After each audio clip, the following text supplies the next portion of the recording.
धौलपुर नाम के एक गांव में एक बहुत बड़ा गुंडा रहता था। उसका नाम था कल्लू। कल्लू कई तरह के बड़े बड़े जुर्म कर चुका था। उसके 4 चेले थे जो उसके हर गुनाह में उसका साथ देते थे। पर अब कल्लू चोरी और किडनैपिंग करके थक चुका था। अरे बिल्लू सुन, तुझे तो पता है अब तेरे बॉस की उम्र भी हो गई है और अब इस धंधे में कुछ ज्यादा रहा नहीं। मैं सोच रहा था कि क्यों ना कोई रापचिक सी लड़की देखकर शादी कर ली जाए, क्या बोलता है? बॉस आप भी अच्छा मजाक कर लेते हैं। भला आपसे शादी कौन करेगी? सारा गांव जानता है बॉस कि आप कितने बड़े गुंडे हैं। अब गांव में तो कोई भी लड़की आपसे शादी नहीं करने वाली। हाँ बॉस, ये सही कह रहा है। कल्लू उन्हें गुस्से से देखता है। अब अगर आपको शादी करने का इतना ही मन है बॉस, तो मेरे पास एक आइडिया है। क्यों ना हम शहर चले, वहां पर ये कोई भी नहीं जान पाएगा कि हम सब गुंडे हैं। हाँ, और कोई भी लड़की हमसे शादी करने को तैयार हो जाएगी। अरे मेरा मतलब आपसे बॉस, आपसे। हाँ, और क्या पता बॉस की शादी के बाद हमें भी कोई लड़की मिल जाए। ये सुनकर कल्लू उसे आंख दिखाता है, फिर बिल्ला से कहता है, बात तो तुमने बिल्कुल ठीक की। हम शहर जाकर ऐसा ड्रामा करेंगे कि सबको लगेगा कि हम बहुत अच्छे खानदान से हैं, क्या समझे? लेकिन शहर जाने से पहले हमें एक बड़ा हाथ मारना होगा ताकि हम शहर में आराम से अपना गुजारा कर सकें। ये प्लान बनाकर कल्लू अपने चेलों के साथ शहर के सबसे धनी सेठ को लूटने की तैयारी बनाने लगा। कल्लू बहुत बड़ा गुंडा था और हमेशा अपना स्टेटस मेंटेन रखता था। वो किसी को भी लूटने से पहले गांव में खबर फैला देता था कि वो किसे और कब लूटने वाला है। ऐसा करके वो लोगों को दिखाता था कि वो किसी से नहीं डरता और किसी में दम हो तो उसे रोक ले। जाओ, जाकर गांव में ये खबर फैला दो कि मैं अब गोरा सेठ को लूटने वाला हूँ और ये इस गांव में मेरी आखिरी लूट होगी। इस खबर ने पूरे गांव में अफरा तफरी मचा दी।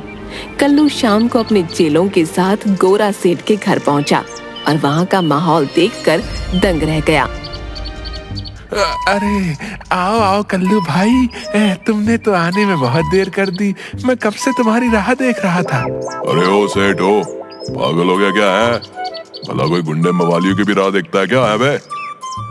हाँ और क्या, तू लुटने के लिए हमारी राह क्यों देख रहा था रे? ओए तू चुप कर, जब मैं बात कर रहा हूँ तो तू बीच में बकर बकर क्यों कर रहा है? जानता नहीं क्या मैं तेरा सीनियर हूँ?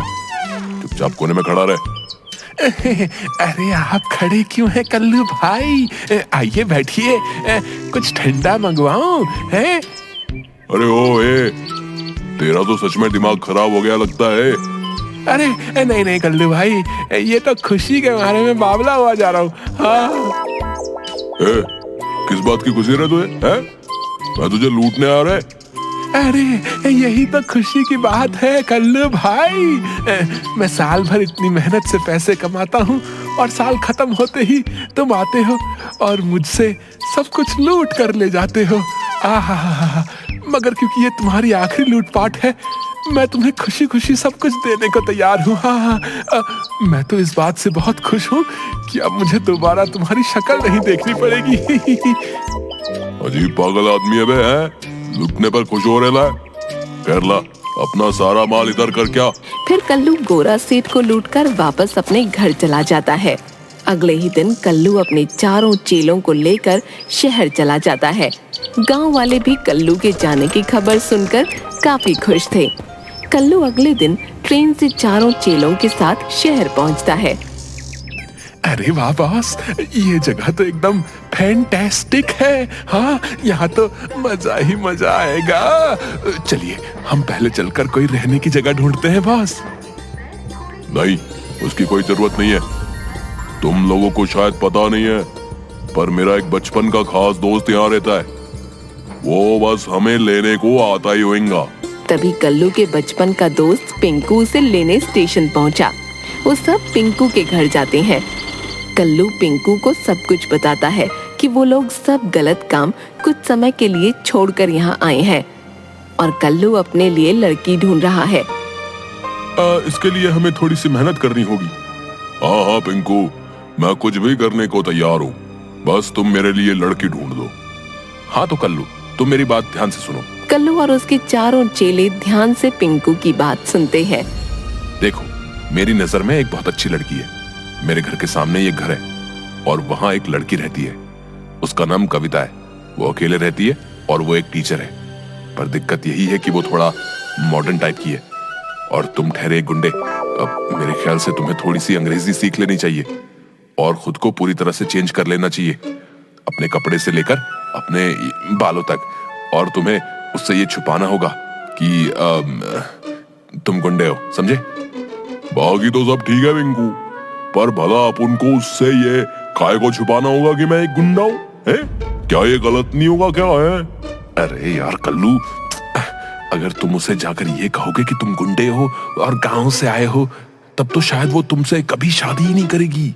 समझ नहीं रहे हो तुम? एक बार तुम दोनों की शादी हो जाए, बस फिर उसे बता देना कि ये सब झूठ था, है कि नहीं? कल्लू को ये सब गलत तो लगता है, पर उसके चेलों और पिंकू के बार बार कहने पर वो मान जाता है। अगले दिन कल्लू के चेले उसे लेकर एक बार्बर के यहाँ जाते हैं और उसको नए कपड़े खरीद कर देते हैं।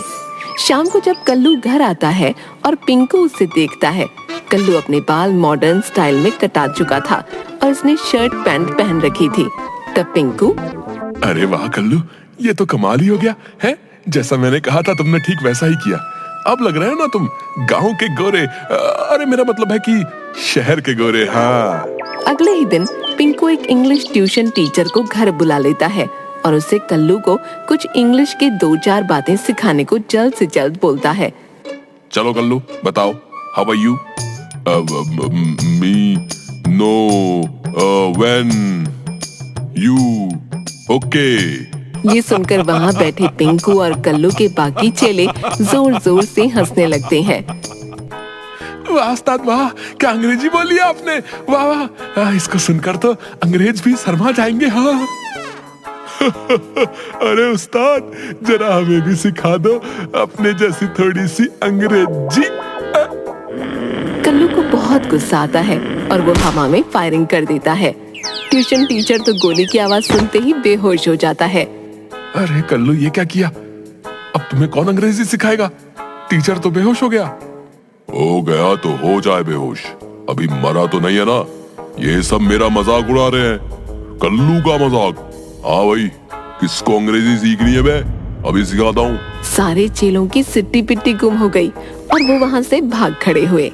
इसके बाद अगले दिन बहुत मिन्नतें करने के बाद वो इंग्लिश टीचर वापस आया और कल्लू को थोड़ी बहुत अंग्रेजी सिखाकर चला गया। अगले दिन कल्लू अपने चेलों और पिंकू के साथ उस लड़की के घर जाता है, वही सूट पैंट पहनकर जो उसके चेलों ने उसे दिलाया था।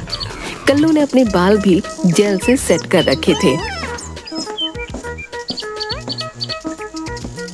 अरे आइए आइए, मैं आप सभी का इंतजार कर रही थी। आइला, लड़की तो रापची कह रहे। पिंकू, अब तो लगता है अपन दूल्हा बनी जाएंगा। हाँ ठीक है, चलो अंदर चलो, सब लोग बैठ जाओ। कल्लू और उसके चेले सोफे पर बैठ जाते हैं। सभी चेले टेबल पर रखी मिठाइयों को देखते ही उनकी तरफ हाथ लपका देते हैं और तभी कल्लू उनके हाथ पर गुस्से से मारता है।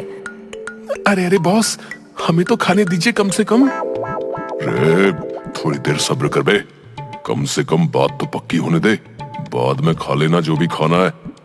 तभी बिल्लू की नजर वहाँ रखे फोटो फ्रेम पर पड़ती है, जिसे देखकर उसकी चीख निकल जाती है। कविता के साथ साथ सभी चेले उसकी तरफ हैरानी से देखते हैं। वो चुप हो जाता है और फिर बॉस के कानों में कुछ कहता है। अरे बॉस, जरा सामने लगे फोटो फ्रेम को तो देखो। उस फोटो फ्रेम को देखकर कल्लू की तो मानो पैरों तले जमीन ही खिसक जाती है और वो उछलकर खड़ा हो जाता है। अरे आपको क्या हुआ? आप ऐसे क्यों खड़े हो गए? नोथिंग, मेरा मतलब कुछ भी तो नहीं। हमें लगता है हमें अब जाना चाहिए। ऐसे कैसे? अभी तो आप लोग आए ही हैं, कुछ लीजिए ना, पापा आते होंगे। अब अभी जाने दो, दोबारा आएंगे, माना करो, अभी जाने दो। अरे क्या दोस्त है, अभी तो लड़की के पापा को कॉल किया हूँ, बस वो किसी भी वक्त आने होगा। अबे ये क्या किया रे तू? अब यहाँ से भागने में ही भलाई है। बॉस खिड़की के रास्ते चले क्या? अबे 1.5 फुटिए, तू तो निकल जाएगा, मेरे इस पेट का तो सोच। मैं तो कहता हूँ बॉस, जल्दी से सब फुट लो, इससे पहले कि लड़की का बाप हमें फोड़ ले। क्या? अरे आप सब लोग घबरा क्यों रहे हो? ऐसा क्या हो गया? लो पापा भी आ गए। तभी दरवाजे पर गोरा सेठ आकर खड़ा होता है। उसे देखते ही सब लोग किसी न किसी तरह अपने मुंह को ढक लेते हैं। अरे बेटी, ये सब लोग अपना मुंह क्यों छुपाए खड़े हैं? कुछ नहीं सेठ जी, बस जरा शर्मा रहे हैं। पहली बार लड़की के बाप से जो मिल रहे ना। और कुछ खाया तक नहीं अभी। अरे सेठ, हमें यहाँ से जाने दो, मुझे कोई शादी नहीं करनी है। ये आवाज तो जानी पहचानी सी लग रही है। कल्लू, तू और मेरी कविता का रिश्ता मांगने आया है? अरे नहीं सेठ, वो अबे चलो बे। अबे जग्गू, कालिया, गोपी, सब कल्टी मार लो, नहीं तो बहुत पिटोगे। चलो।